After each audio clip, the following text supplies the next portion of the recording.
इसके बाद बारी आती है बच्ची की पूरा निकालने की।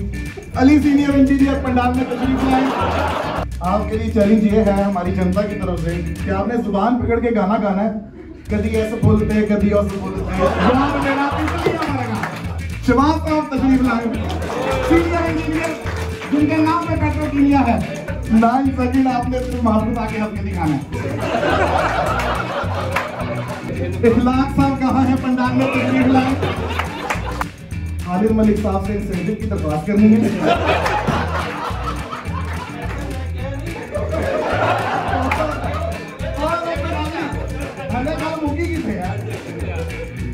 और इंसेंटिव की जगह अपने लॉलीपॉप का नाम लेना है।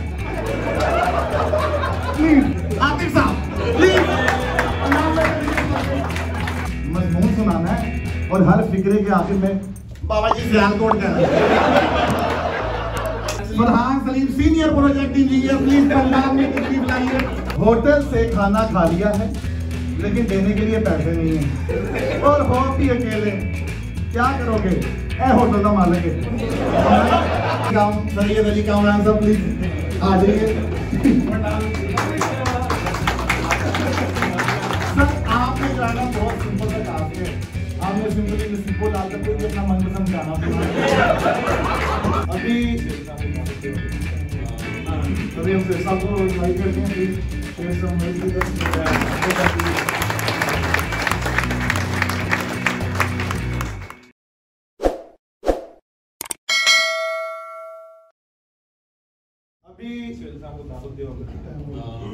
अभी हम शेर साहब को इनवाइट करते हैं please. Share some words with अस।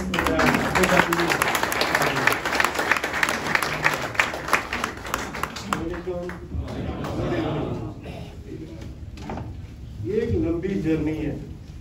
10 साल बहुत लंबा अरसा होता है। जब स्टार्ट किया था तो पता ही नहीं था कि यहाँ तक हम पहुँचेंगे। Ramzan was very small at that time और मुझे खुद नहीं अंदाज़ा था कि इसको चलाया कैसे जाएगा और आगे लेके कैसे जाया जाएगा। पहला बंदा मैं था, कुछ अरसे बाद आसिम आया, अली ज़फ़र आया, शाहज़ेब आया और उसके अलावा एक आसिफ होता था हमारे पास, फिर तलबेबाज। अब पहले हमारे सुपरवाइजर फोरमैनों में नसीर और सईद तो बहुत बात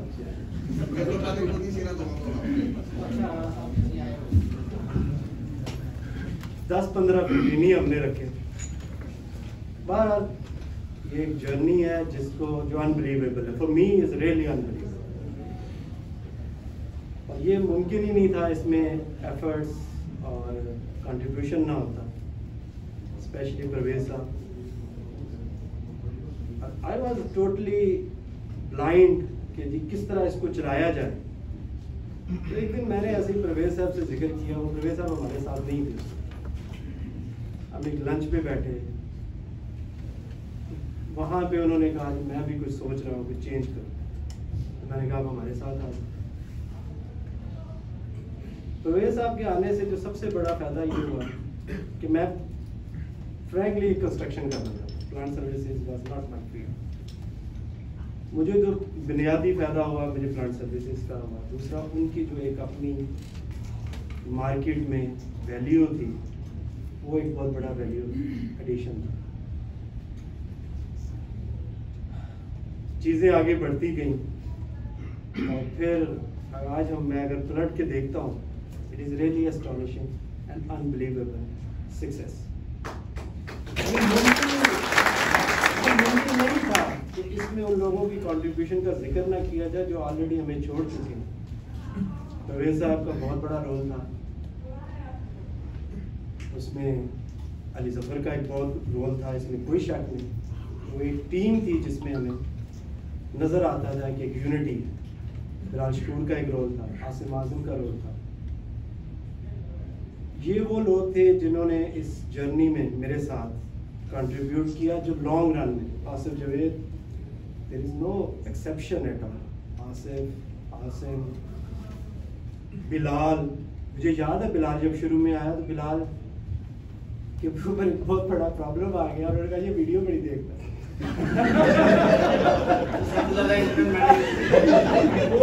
जनाब बड़ा इशू बन गया, आप नहीं थे, रवि था, तो जनाब उन्होंने कहा जी ये महीने में इतने पता नहीं कितने जीबी डाउनलोड्स किए हैं, मुझे पता नहीं, काम इतना था नहीं, शुरू के दिन थे, हम खुद भी बिजी रहने के लिए कुछ ना कुछ कर रहे होते थे। पहले साल की मैं बात कर रहा हूँ, कल्बेबाज was leaving Sandan due to me the first time. वो डेफिनेटली मेरे ही एक अपनी एग्रेशन है, टफ हूँ और हार्ड हूँ और फॉलो, तो कल्बेबाज बहुत ही शरीफ और नफीस बंदा है, वो छोड़ के चला गया। आई थिंक 2011 में ही छोड़ के वो चला गया, लेकिन वापस वो 2012 में गया, 2013 में वापस आ गया इसी तरह। So he came back and he realized कि उसने कहा नहीं यार अच्छे भी काम है, नहीं यार उन्हें क्या होना used to that's something like। और मैं frankly ये मुमकिन ही नहीं था कि आप लोगों का सबका साथ ना हो। आज मैं जब इतने लोग देखता हूँ, मैं सोचता हूँ कि जब हम बिजनेस कर रहे थे, जब पहले 2 सालों में तो हमारे पास टोटल इतने लोग नहीं थे। इनिशियल जो हमारी स्टोरी थी उसमें हमारे कंट्रीब्यूटर कौन थे? 15 और तैयब, आउटसाइड तैयब ही था, सारे जो हमारे जॉब थे तैयब को ले आओ, वो बंदे इकट्ठे करता था मार्केट से। हमने मिड ऑफ 2012 हमारी जर्नी इस तरह की। उसके बाद डेफिनेटली हमारी टीम बनी, लोग आते गए और ये बहुत बड़ा कंट्रीब्यूशन है। और बहुत सारे ऐसे लोग हैं जिनका कंट्रीब्यूशन मैं अंडरमाइन कर ही नहीं सकता। जैसे से कह रहा था कि मुझे चले जाना चाहिए जैसे मेरे 10 साल पूरे। So I think the decision what I took, I hope it will be good for me and good for the sundowner, क्योंकि लोग नया fresh blood, Khalid Malik is there. यहाँ आने से पहले ये सारी टीम नई थी, मेरे साथ शायद ही किसी ने पहले काम किया। फ्रैंकली मेरा नहीं ख्याल कोई बंदा, अगर हम डेस्कॉन से देखें तो राशिद एक डिफरेंट डिपार्टमेंट में था, मैन्युफैक्चरिंग में था, खालिद प्लांट सर्विसेज में था, आसिफ प्लांट सर्विसेज में था, और इनमें से किसी ने मेरे साथ काम नहीं किया। मैंने एक बिल्कुल ब्रांड न्यू टीम बनाई और मैंने कोशिश नहीं की कभी कि डेस्कॉन से बंदे ले आए या वहाँ से, तो वहाँ पे लोगों का रिस्क, बल्कि मुरीद को भी मैं थोड़ा सा ही जानता था, मुरीद भी प्लांट सर्विसेज में था डेस्कॉन। इस सारी नई टीम बनाई और मैं specially I am really thankful to the young engineers. और मेरा ये एक्सपीरियंस मैंने डेस्कॉन में किया था और वो मेरा बहुत सक्सेसफुल डिसीजन था कि वहाँ पे मैंने 30 यंगस्टर रखे थे। वो उनमें से मेजॉरिटी आज कहीं ना कहीं बेहतर जगहों पे बैठी है। और यहाँ मैंने मेरे घर में 60-70 मैंने फ्रेश इंजीनियर्स रखे। वसीम यहाँ बैठा है, फवाद बैठा है, नागार्जुन बैठा है, मेरे सामने कुछ लोग अभी भी मौजूद हैं, बहुत सारे लोग जा चुके हैं और मैं कुछ शायद सामने आए तो मुझे चेहरे याद आते जाएं। तो जवाब भी आई थिंक 1 साल का तुम्हारा शायद एक्सपीरियंस था जब तुम आए। Mubashar, this is one of them, I am really proud of all of you, because वो आतिफ, उस्मान, तारिक, आतिफ खड़ा है पीछे, सो मोहसिन है, तो लोग जो नजर नहीं आ रहे मेरे सामने बहुत सारे, सो दिस इज रियली, मैं कहता हूँ कि आई am really thankful this gentleman also, even though I was very tough with them. और बहुत सारे लोगों को हो सकता है मैंने बहुत टफ टाइम भी दिया हो। आई थिंक मैंने ट्राई की कि लोग जब यहाँ से जाएं या यहाँ पे भी हों तो इतने यूजफुल हों। देखिए सबसे बड़ी चीज ये है, आप अपने आप से ऑनेस्ट होना चाहिए, कोशिश करें, हम इंसान हैं, वी आर ह्यूमन बीइंग। मैं ये नहीं कह सकता हम 100% परफेक्ट हो सकते हैं, वो तो गॉड ही होता है। हमें अपने आप से अगर हम ऑनेस्ट होंगे तो हम डेफिनेटली अपनी फैमिली, अपने इर्द गिर्द के लोगों से, अपने इदारे से, अपने रिश्तेदारों से, सबसे दोस्तों से, सबसे हम लॉयल हों, ऑनेस्ट हों। जो एफर्ट आप कर रहे हो उसका आपको कहीं ना कहीं रिवार्ड मिलता है।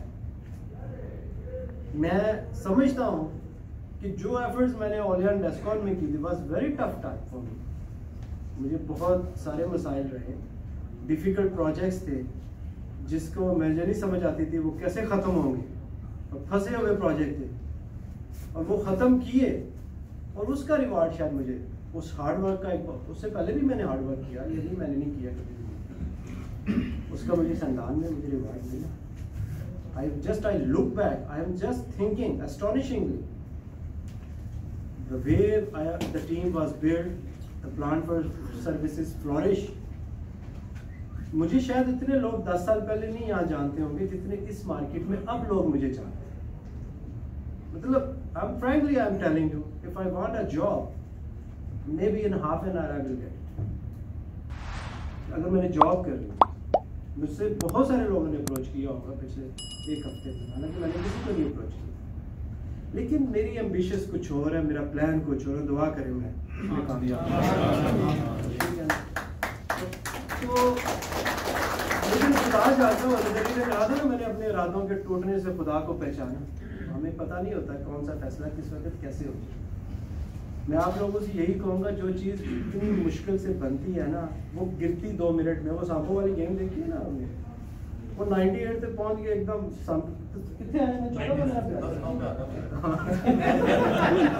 तो एक जगह पे पहुँचना बहुत मुश्किल है। Sustainability is the biggest challenge. आप ये ना सोच के काम करें, आप ये सोच के काम करेंगे, इससे हो सकता है thousands of families are earning. में से आप में बहुत सारे लोगों को जॉब मिल जाए, बहुत सारे लोगों को शायद इतना मसला भी ना हो। The thousands people are earning, that is the requirement.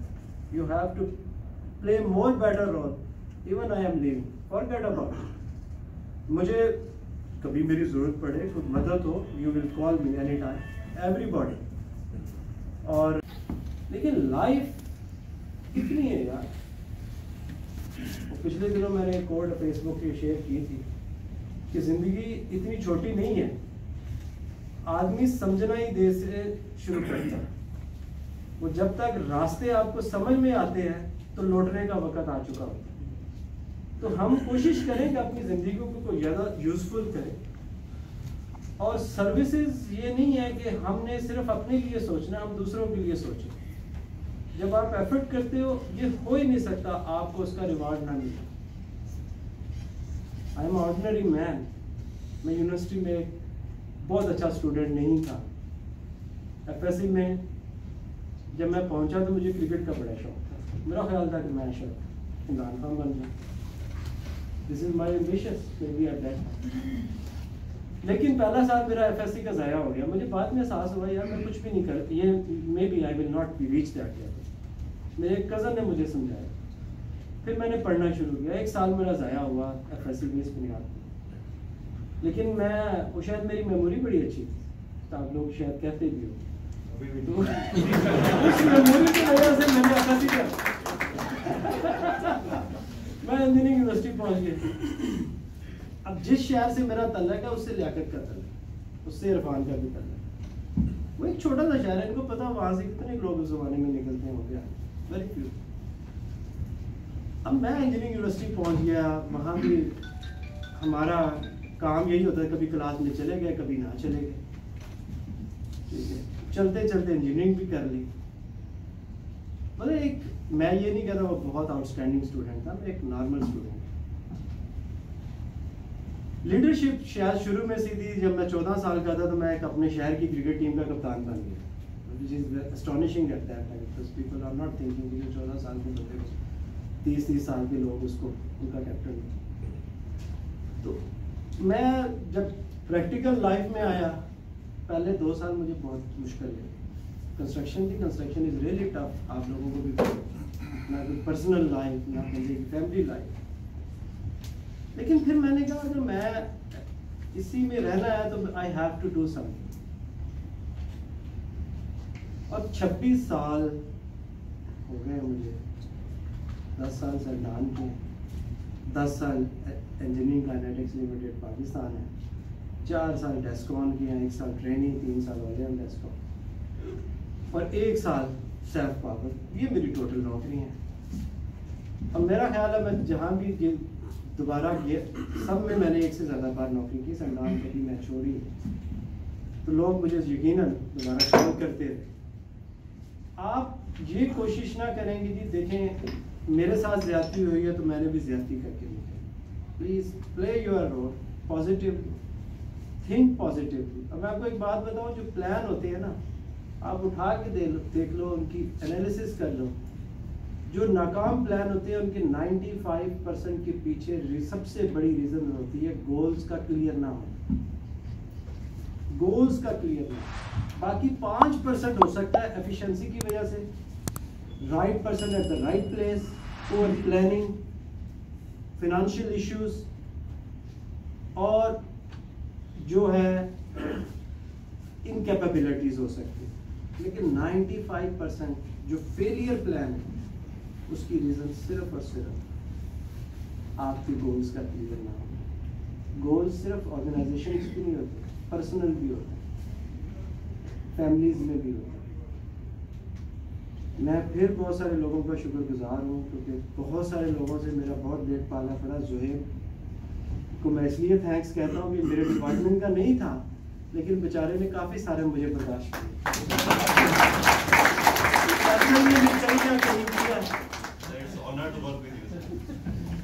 Kamran के साथ मेरा थोड़ा लेज़ॉन था, but I am really appreciate his skills and his services. और मैं really thankful to the Danish and Ajay, because I think मेरी वापसी के बाद जिन लोगों से मेरी दोस्ती डेवलप हुई वो यही दो लोग थे। क्योंकि परवेज साहब जा चुके थे, नहीं जा रहा था, तो यही लोग हम पहले लंच करते थे इकट्ठे कल्पे पास में जाना।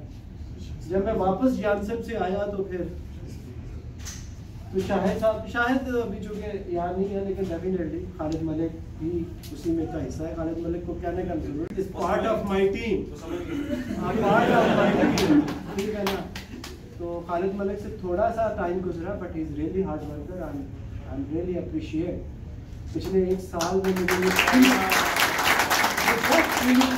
एक साल में ये हुई कि may be he is the person to make me more relaxed and pleasant.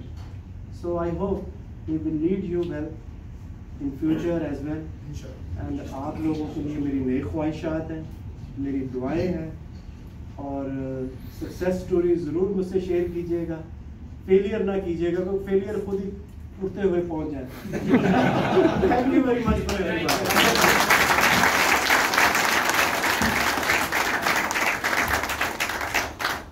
अच्छा, अभी लास्ट में ना एक फोटो शूट है, तो अभी इधर की जगह भी नहीं है कि हम सारे एक ही साथ में फोटो शूट करवा सकें। तो भाई अभी उसमें सिटिंग लगा दी है, कुछ देर के लिए आप कुछ लोग उधर बैठ जाएं। अभी वो सर्विंग भी करेगा खाने की, तो पहले एक ग्रुप कर लेगा फोटो सेशन, उसके बाद जितने लोग बच जाएंगे वो दोबारा कर देंगे, ठीक है? हाँ, इंडिविजुअली अगर किसी ने अपने वर्ड्स को शेयर करने हैं तो वो कर सकता है। आज मौका भी कर लो जो गल करनी है। हाँ जी, हाथ खड़ा करें, माइक आपके पास कैसा हुआ आएगा। मरने वाला तो जान वाला चंगा ही होता है। हाँ जी, कैसा साहब? आप अपना जरा डायलॉग रिपीट कर देंगे, वो जो तनिए वाला है।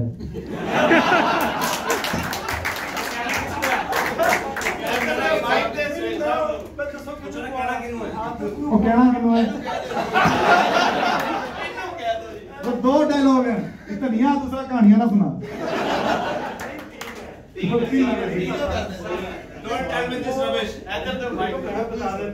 मैं कॉमन वर्ड यूज करता था, यार धनिया कटा दियो।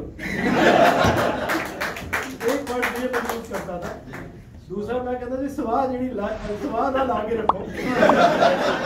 बहुत सारे लोगों ने पता स्वाद कितने लाई जाती है। ठीक है ना, कहानियां ना सुनाओ,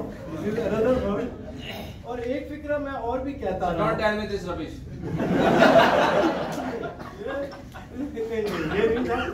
ਤੁਸੀਂ ਉਦੋਂ ਠੀਕ ਹੋ ਜੋ ਤੁਹਾਡੇ ਨਾਜ਼ੁਕ ਹਿੱਸਿਆਂ ਨੂੰ ਕੋਈ ਚੀਜ਼ ਲਾਈ ਜਾਏਗਾ। जी, ऑलराइट।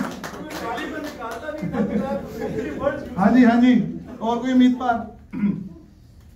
यार कर लो कोई, मत फाड़ लो कोई। बाबर बोल रहा है। बाबर तेरे को सवाल पूछना। तू आ रहा, तू भी बहुत मुश्किलात फेस की है। जी, आप कुछ कहना चाहें? मुझे अजीब बात नहीं करती।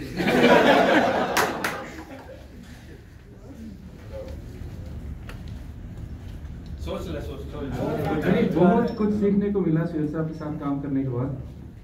हालांकि काफ़ी वो बोलते रहते कि मैं फायरिंग पॉइंट पे रहता हूँ मैं, तो रहा भी बहुत, सुना भी बहुत, सीखा भी बहुत, लेकिन बहुत मज़ा है सर आपके साथ काम करके इंशाल्लाह।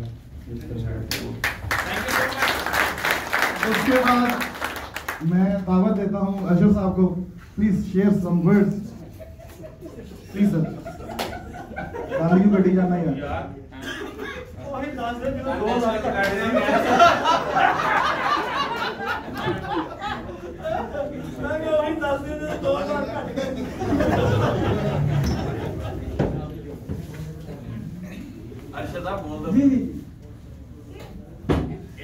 वो बिछड़ा कुछ अंदाज से कि रुचि बदल गई, वो बिछड़ा कुछ इस अंदाज से कि रुचि बदल गई, एक शख्स सारे शहर को वीरा कर गया।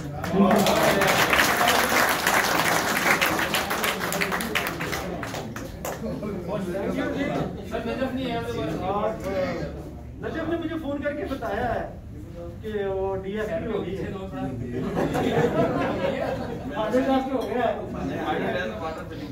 अशर साहब से बात करवा ली है, मुझे साहब ना करवाए तो गलत तो नहीं हो जाएगी। सही है। हर डिपार्टमेंट का एक नुमाइंदे से बात करवा क्लास में। जी टीटीडी को आप रिप्रेजेंट करें प्लीज। जी अभी मैं ईटीडी का वो नहीं दस करा। मिनट तो बोल्ट ਜਿਹੜੇ ਗਰਮ ਕਰਕੇ ਸਟੇਨਲੈਸ ਸਟੀਲ ਦੇ ਨਾ ਕਟਨ ਦਾ ਫਰਕ ਦੱਸਿਆ ਸੀ ਨਾ। ਯਕੀਨ ਕਰਿਓ ਤੇ ਰਾਜ ਰਾਸ਼ਨ ਨੂੰ ਉਸ ਦਿਨ ਤੇ ਮੈਂ ਜਿਹੜੀ ਨਾ ਕੀਤੀ ਸੀ ਤੇ ਕਹਿੰਦਾ ਤੈਨੂੰ ਤਾਂ ਮੈਂ ਛੱਡ ਦਿੱਤਾ। ਉਹ ਫਨ ਨੂੰ ਸਿਖਾ ਦੇ ਤੇ ਬੋਲਟ ਜਿਹੜੇ ਨਾ ਉਹ ਗਰਮ ਕਰਕੇ ਬਾਹਰ ਨਿਕਲ ਆते। नहीं गरम है अंडर से इस तरह कि जितने भी प्रोजेक्ट में ये डायरेक्ट कॉल करते थे, कोई भी इशू होता था डायरेक्ट कॉल किया इसका कब तक होगा, फौरी उसका इवन कि अगर कोई मैनेजर नहीं रिस्पांस करता सर डायरेक्ट कॉल करते। अगर हमें किसी किस्म का कोई भी इशू होता किसी किस्म का, हम धड़क होकर हम कॉल करते सर ये मसला है। नहीं अल्हम्दुलिल्लाह हमें इसके बाद एक मतलब संदान की बड़ी मशहूर हस्ती हैं अशरफ डी साहब। आपने भी मैंने सुना वर्ल्ड रिकॉर्ड कायम किया 39 घंटे कल्ले ने काम किया भाई कोई बताया जी साहब। सब हर किसी ने जेड़ा नवा बंदा आंदा दसदा है हर भाई दे अंदर आके दसा क्या 39 घंटे तो उतने मिनट भी दस दो खड़े हो गए। अस्सलाम वालेकुम। मैं सैयद साहब के साथ 7 साल से काम कर रहा हूँ, तो इन्होंने डांटा ज़रूर है लेकिन जॉब कर लेते हैं। तो दिल में ऐसी कोई बात नहीं रखी कि इसने काम नहीं किया है, मेरा काम रुक गया है, तो जिसकी वजह से आज तक सैयद साहब ने मेरे लिए बहुत अच्छा डिसीजन लिया। जहाँ मेरा काम फंसा इन्होंने मुझे सपोर्ट की और अल्हम्दुलिल्लाह अल्लाह ताला इनको ज़िंदगी पे खुश रखे और अपने बच्चों में रहें इंशाल्लाह। और आखिर में मैं फिर कहूँगा आप सबका बहुत शुक्रिया यहाँ पे आने का। फाइनेंस हसन साहब, इनका और एडमन का बहुत 300 कबले मसीह का रिश्ता है। जी भाई कुछ कहना चाहेंगे? बस बेहतर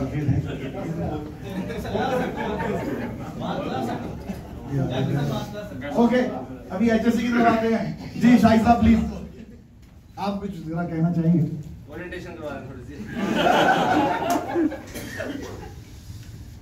शाहिद साहब की फोटो बना रहे पहले।